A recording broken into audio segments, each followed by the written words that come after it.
Somebody, good afternoon, good morning, wherever you are. Um,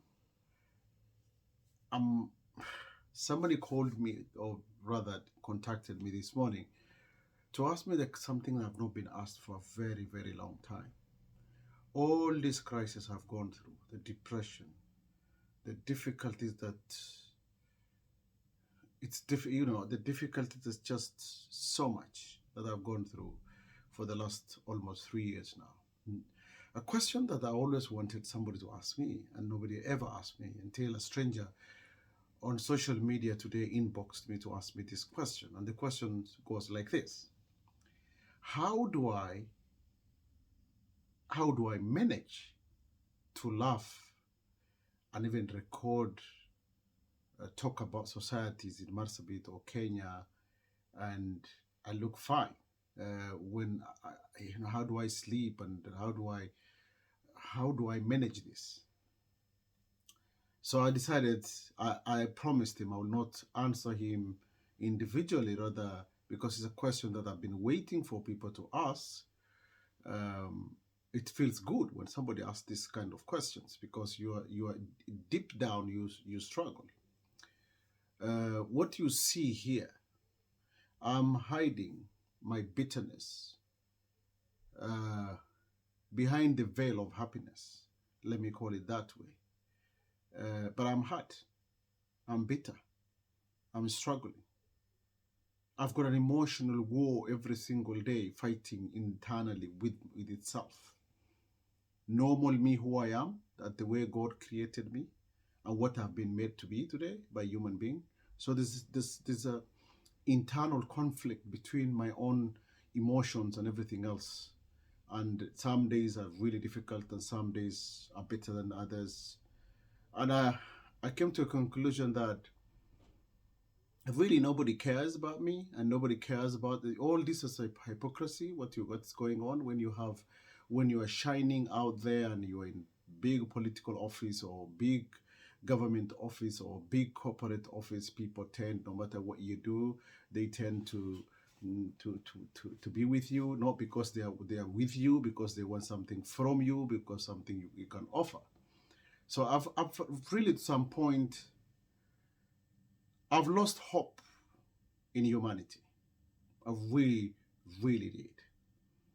So there's this conflict internally that my own self, we fight, in there.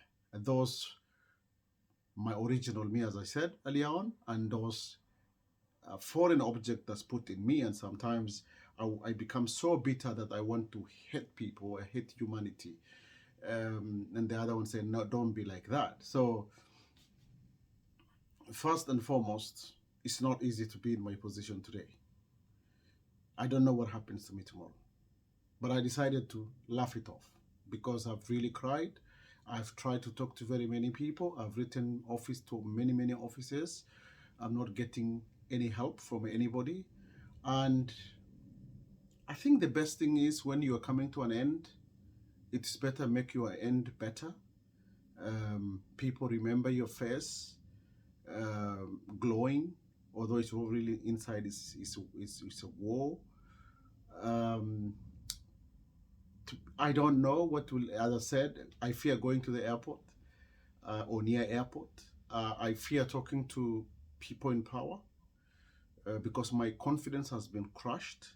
It's something that I don't want to discuss about it, but sometimes it's better to talk to people so people to understand.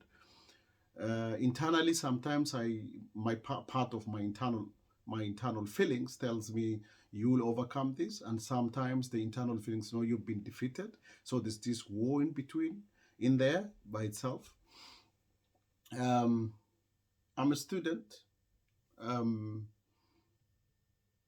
I'm really struggling with a lot of stuff financially. If I say I'm coming to fundraise, there's a lot of blockages put in front of me. Um, so what can I do? Just laugh it off. If I get food today, I get food. I know many people, when you look at what I have and the way I dress, and you look at the computer behind me, it's very expensive computers and all those kind of things. I'm going to one of the best universities in the world, among the best universities in the world. People must be wondering, and sometimes that's why there's an internal conflict in myself, that saying that I'm better off than a lot of people who are really struggling out there. But having said all that, the difference between me and the Ukraine today, Ukraine being bombarded by the Russians, the difference is Ukraine have sympathy from all over the world. I don't have any. But the struggle that, if you've seen watching media, you see broadcasted, that it's been published in the Western medias, that, and the social media, that the father saying goodbye through the window of the bus to their children. My children do not even have that opportunity. I did not have that opportunity to say goodbye to my children. My children are literally orphaned today, and nobody really cares about that. So as I said, I want to answer this question by saying, I know it's an end. Only God knows when somebody dies. According to human being, I'm supposed to have been dead long time ago, but I'm not. I don't know when it's ending, but however, I feel I'm to the end. So I make my end nice and laugh about it. Although it's bitterness, hide my bitterness behind this veil of happiness, when in reality it's not there. I don't want to satisfy them that I died a miserable death, that I've not shaved my beard, or I'm not dressing nicely. I don't want people to remember after I'm gone. Everybody will go, but after I'm gone, to remember that the way I was crushed on my face to be seen. So I laugh it off. Allah knows what is next. But I have a couple of things I want to do. It is really difficult to stay without your family. It's very difficult without holding your child. This is not only the violation my right, but the right of innocent children who don't even understand why they're there. They're why they're in this situation. You have violated the right of a mother, the right of a woman, my wife, and others. But there's nothing much you can do about it. It's just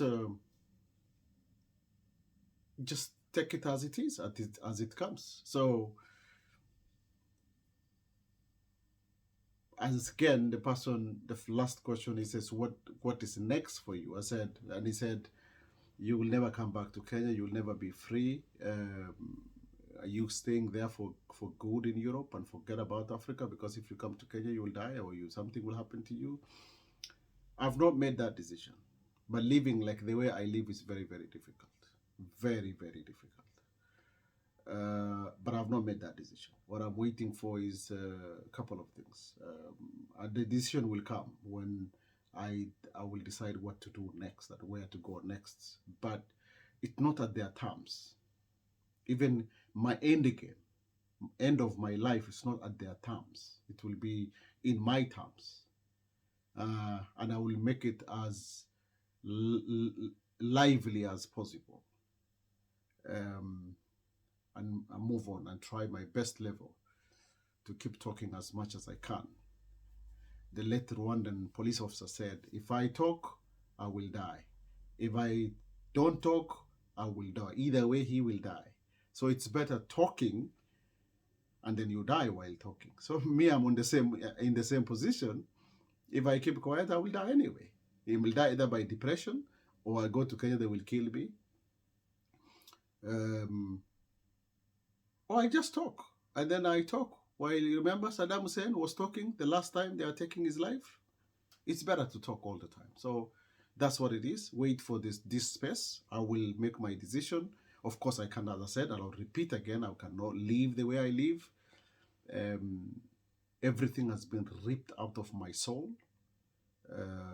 I try to be strong as much as I can, but I can't live like this. Decision will come. There are a couple of things need to be done, and I will announce it very soon. But meanwhile, enjoy the videos, subscribe so you cannot miss nothing. Thank you, and I salute you all. God bless you.